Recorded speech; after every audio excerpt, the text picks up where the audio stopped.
Hola jóvenes, hoy vamos a trabajar con el tema figuras retóricas. ¿Han escuchado alguna vez qué son las figuras retóricas o literarias? ¿Cuál será la función de esas para desarrollar en una poesía, en una canción? ¿Cuál será su función? Si damos vuelta un poquito atrás, podemos dar cuenta que en las diferentes letras de canciones, que es lo más básico, común que todos conocemos, hay expresiones que son totalmente diferentes a las que cotidianamente se utilizan, ¿no es verdad? Utilizamos palabras, por ejemplo, que no pertenecen a un lenguaje común. Nos expresamos para embellecer, ¿no? Embellecer el contexto en el que queremos darnos a entender. Ok, muy bien. Entonces, en la poesía también se utilizan lo que son figuras retóricas o figuras literarias. Vamos a comenzar con la número 1. Esta figura se le conoce como aliteración, que es la combinación de ciertos sonidos para aumentar el ritmo. Revisamos el ejemplo. Ay, si las palabras fuesen solo un suave sonido. ¿Cuál es el sonido que se nota o se escucha cuando nosotros leemos el verso? Repásenlo en sus casas y revisen. Efectivamente, ¿verdad? El sonido de las palabras que se escucha con más claridad en este ejemplo es el de la S. Tenemos, ay, si las palabras fuesen solo un suave sonido. La figura aliteración dice que es la combinación de ciertos sonidos para aumentar el ritmo. Y aquí efectivamente mantenemos el sonido de la palabra S. Por favor, pásenlo en su cuaderno. Y continuamos con el número 2. Comparación o símil. Se establece comparaciones nuevas o sorprendentes entre dos cosas. Veamos el ejemplo. Tu corazón es como una casa. Entendemos como comparación, como comparamos dos cosas, ¿verdad? Se van a comparar dos cosas. En este caso, en el verso, nos estamos refiriendo ¿a quién? Al corazón.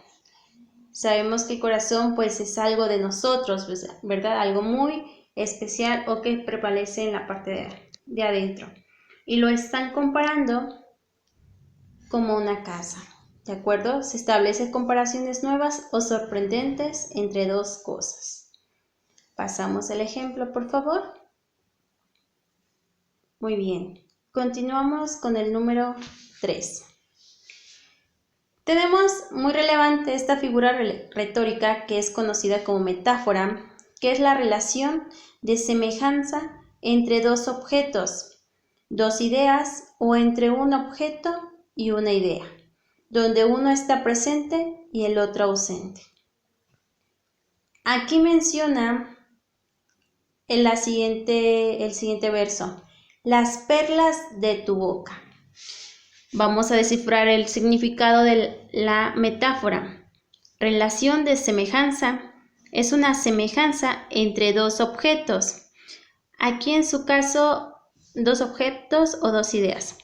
No manejamos un objeto, ¿no? Que son, por ejemplo, ¿qué? Y continuamos entre un objeto y una idea. Muy bien. Menciona las perlas de tu boca.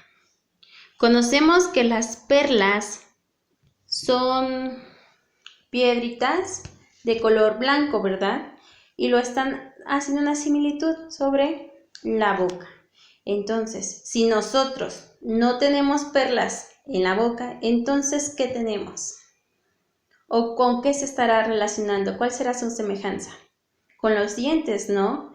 Por eso utilizan la figura literaria de metáfora. Mencionan las perlas de tu boca, que se da a entender que está hablando sobre los dientes de tu boca. ¿Qué provoca utilizar una figura retórica en los poemas?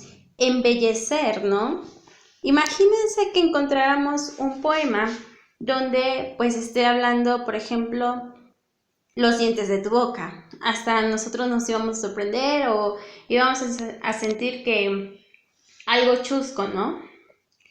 Ok, muy bien. Continuamos con el siguiente, número 4, que es hiperbatón. Cambio del orden tradicional de la oración. Ojo, conocemos que en una oración efectivamente se inicia con sujeto, más verbo, más objeto, más el complemento. Esa es una oración común y corriente, una oración tradicional. Sin embargo, en el hiperbatón dice que es el cambio del orden. Y tenemos el siguiente ejemplo. Los cabellos negros son. Este está cumpliendo con la función de la figura literaria hiperbatón.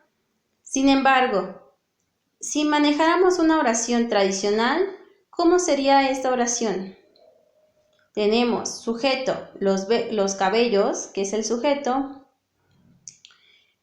más el verbo, que es son. Entonces serían los cabellos son negros, ¿verdad? Objeto y complemento. Sin embargo, en el hiperbatón se cambia el orden tradicional. En eso consiste esta figura retórica. Lo pasan por favor en su cuaderno y continuamos.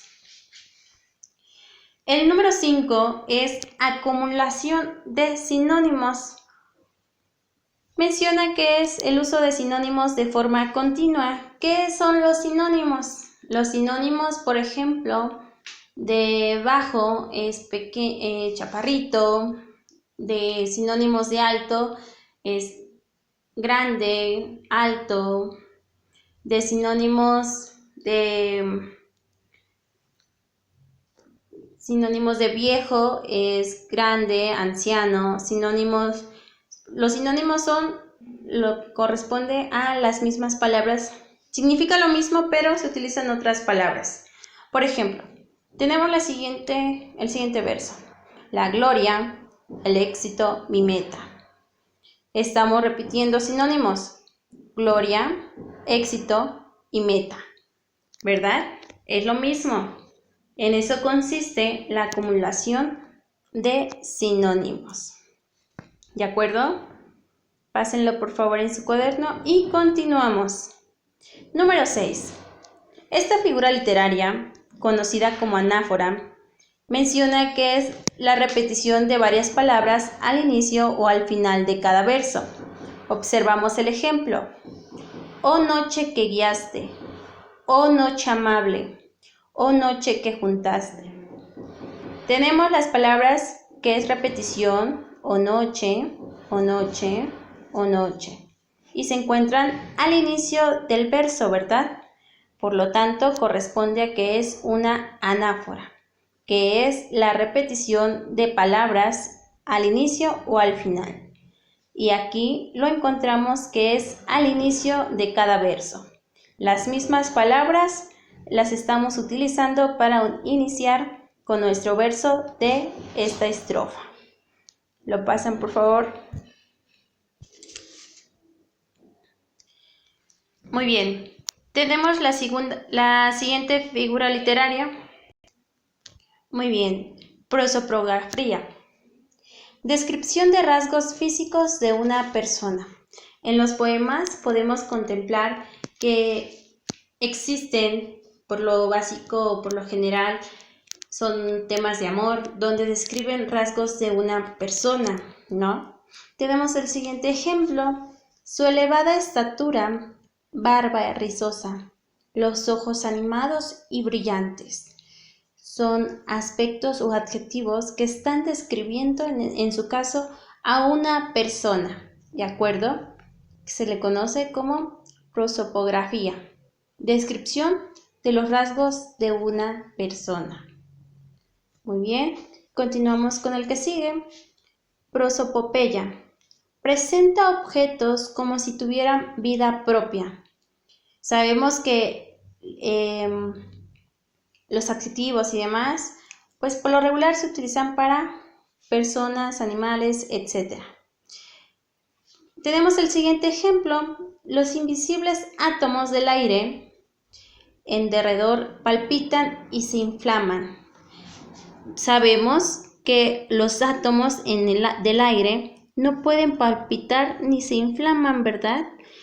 Pero respecto a esta figura retórica, se les está dando o asignando una vida propia a ese objeto, ¿de acuerdo? Por eso cumple con esas características de la figura literaria. Por consiguiente, tenemos la figura hipérbole.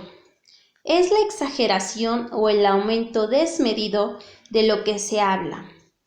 Entendemos como palabra exageración algo que pues no puede haber en la vida real o que sea muy imposible que se dé, ¿no? Hipérbole. Tenemos el siguiente ejemplo. Por tu amor me duele el aire. ¿Cómo es posible que por el amor de una persona o algo pueda dolerle el aire a otra, ¿no? Por lo tanto, es una exageración y pertenece a la hipérbole, ¿de acuerdo? Ok, muy bien. El que sigue es topografía. Se trata de la descripción de un paisaje o lugar. El paraje era precioso como el sol. Paraje es un paisaje, una pradera como un lugar y se está describiendo a este lugar, ¿de acuerdo? Lo están describiendo como algo muy bonito, algo precioso. Después de esto van a colocar efectivamente todas las figuras literarias que se analizaron y van a anotar en su cuaderno la siguiente actividad. Convierte las siguientes expresiones en figuras literarias y anota a cuál corresponde. Número 1. Sus ojos, 2 estrellas. Número 2.